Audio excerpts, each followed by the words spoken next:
दोस्तों, ये बात तो आपको माननी पड़ेगी, अंजना ओम कश्यप आज से रिपोर्टिंग नहीं कर रही है, आज से एंकरिंग नहीं कर रही है। उसने कोई मुद्दा उठाया है तो उसमें दम होगा।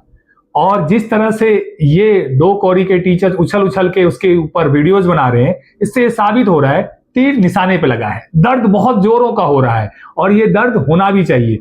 मुझे तो ये बिल्कुल आभास हो रखा है, जब से तमिलनाडु का इलेक्शन का रिजल्ट आया, जब से विजय जोसेफ सीएम बने, इनके मन में भी उबाल है, इनके मन में भी आकांक्षाएं जाग चुका है।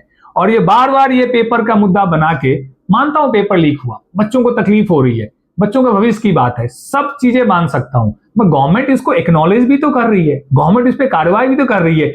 आप भी सिस्टम में जाओगे तो आप भी तो यही कहोगे कि मैंने हटा दिया, मैंने ये कर दिया, मैंने पेपर कैंसिल कर दिया, रीवैल्यूएशन दे दिया, री एग्जामिनेशन कर दिया। उसके अलावा आप क्या कर लोगे? Think you are the PM, then what will we do? सबको फांसी लगा दोगे क्या? यहां पे कानून लगा दोगे, सरिया कानून लगा दोगे? नहीं लगता है ना। डेमोक्रेसी है, डेमोक्रेसी का क्या होता है? रूल ऑफ लॉ होता है। हम कोई भी काम करेंगे, चाहे आप हो या हम हैं, सिस्टम के तहत ही चलेंगे, रूल ऑफ लॉ के अकॉर्डिंग ही चलेंगे।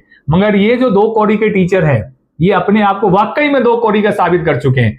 इस कदर, इस बेहुदा तरीके से रिप्लाई दिया है और वीडियोज बनाए हैं, इससे पता लगता है इनकी नैतिक और बौद्धिक सिर्फ पैसा पैसा पैसा है, उसके अलावा कुछ नहीं है। बिकॉज यदि इसके अंदर शिक्षा होता तो इस तरह से ये एक स्टेटमेंट पे इतना रिएक्ट नहीं करते। और हर कोई भोपू लेके आ गया है कि मेरे इतने सब्सक्राइबर है और अपनी अपनी बातें बता रहा है, टारगेट रिप्लाई, ये इस तरह की जो रिप्लाई दिए जाते हैं तब जब आपको जले पे नमक लगा हो।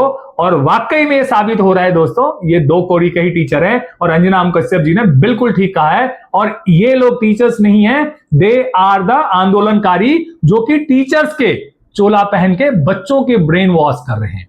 दोस्तों, इस बात से आप सहमत हैं तो कमेंट जरूर कीजिएगा।